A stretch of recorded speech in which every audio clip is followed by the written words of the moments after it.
জানিস, মাঝে মাঝে ভয় হয় আমাদের ভবিষ্যতে এই বন্ধুত্বটা থাকবে তো। আরে পাগলি, কেন থাকবে না? তুই এত টেনশন কেন নিচ্ছিস বলতো?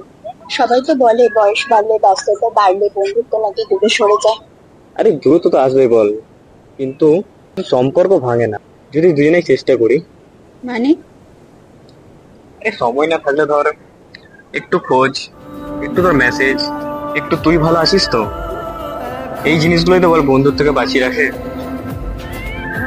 তাহলে প্রতিশ্রুতি দিলি তো, যতই দিন বদলাক তুই বদলাবি না? আরে প্রতিশ্রুতি দিলাম, এই বন্ধুত্ব কখনোই শেষ হবে না।